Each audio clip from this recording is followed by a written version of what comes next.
JC here for retiredcheap.asia. I want to talk to you just a little bit about some of the benefits of eating over in Asia, specifically Southeast Asia, but also about Japan and other places, Indonesia. One of the cool things about being over here is we've got foods that you don't normally have back home, or if you do have them, you have to really look for them. I think everybody now understands the benefits of having probiotics. Probiotics are beneficial bacteria in the intestinal tract and in the gut. Okay, so you can get these or replenish them by eating a number of different fermented foods. So back home we usually take a tablet or something like that to try and put these things back in. Now the interesting thing about it is I had Crohn's disease. Crohn's disease is a disruption of that symbiotic balance of bacteria within the intestinal tract or the gut. And so when I'm over here in Thailand, I actually went for a colonoscopy, which by the way costs less than $90 over here, and that includes biopsies as well. So I went and got a colonoscopy and stuff, and I told them I had a past history about 20 some odd years ago of having Crohn's disease. Well, the funny thing about it is they don't even have Crohn's disease here. They haven't even heard of it.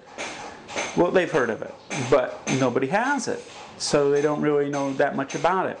And the reason is because they're eating all these foods that have all these beneficial bacteria in them, which keeps them from having this kind of problem or malady. So I'm going to talk about a couple of the foods real quick for you and then give you a demonstration of one. Some of these foods include, from Indonesia, they have tempeh. And I used to have a restaurant back in the States, and we actually made tempeh sandwiches. And it's a fermented soybean that creates a patty. Once it ferments, the bacteria creates like a patty. And you can see the bacteria and stuff growing on it, but it's good bacteria for you. In Japan, we have miso. We have a thing called Natto. And in Korea, you have kimchi. Of course, you also have Kefir, which is sort of like a liquid yogurt, and yogurt as well. Now, I make my own yogurt, and I'm looking for Kefir pearls in Thailand to make Kefir, but I can't find them. But one of the things I can find is this Natto. Natto is the way I think it's really pronounced. And some of these things are an acquired taste because they taste a little bit strange. So natto is one of those things. It's fermented soybeans, but when they ferment it, it actually creates like this slimy goo. And like I said, it's an acquired taste, but now actually I like it, and I've been eating it every day. So I'm going to show you how I eat natto and give you a little demonstration. Okay? So, one moment.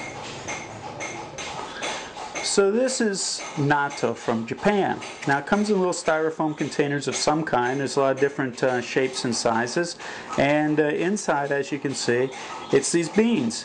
Now it's got a little film on top, a plastic film, and as you pull this off, you can see it gets sort of stringy. Okay? And so you got to whip this around, get rid of the stringy stuff sticking to the plastic. Okay?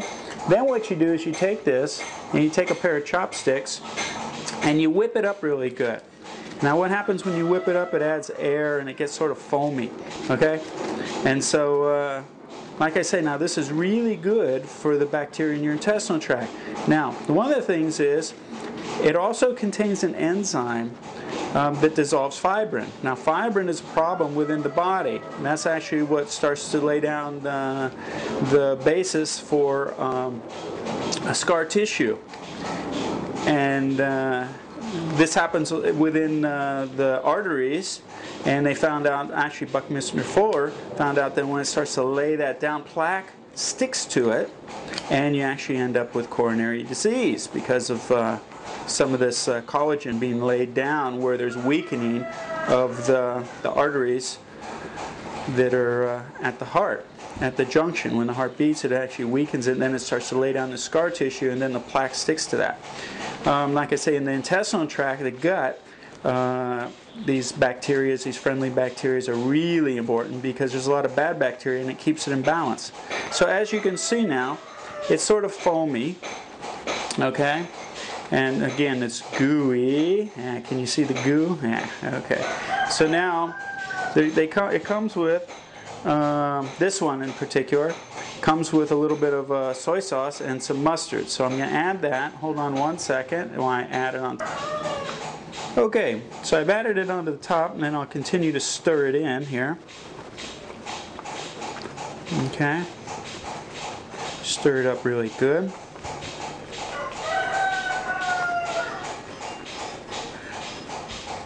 Now what I do, because I am concerned about the beneficial bacteria in my gut, is I also take kimchi. Now, kimchi, like I say, is Korean. Again, they take cabbage and some other vegetables, and they naturally ferment it. They bury it, I think, for a while. And it naturally ferments, and it creates this bacteria. And the bacteria, again, is very helpful for the intestinal tract as well. Okay? A lot of good enzymes in there. Okay?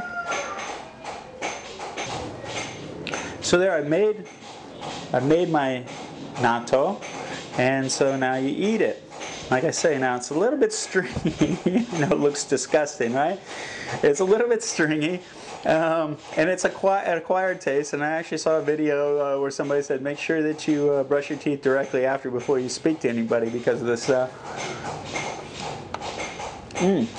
But for me, it's interesting because I've actually not even become accustomed to taste. I actually enjoy it.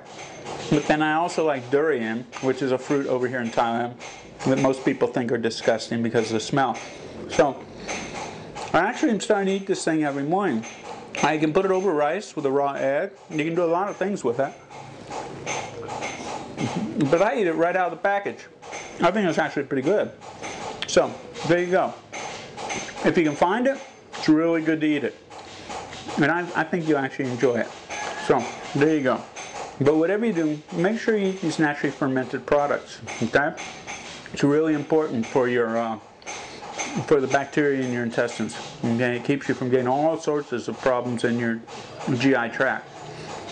Remember, yogurt's really easy to make too. Really easy. You can have homemade yogurt. Yogurt, kefir,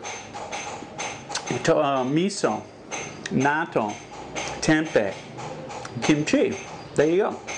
So that's one of the benefits of living over here in Asia. You get all these foods, and they're not expensive. I mean, you can also make them if you can find the cultures to start them. So there you go. Hope that's been helpful. I got to finish my natto, and take care. Remember, there's always an option.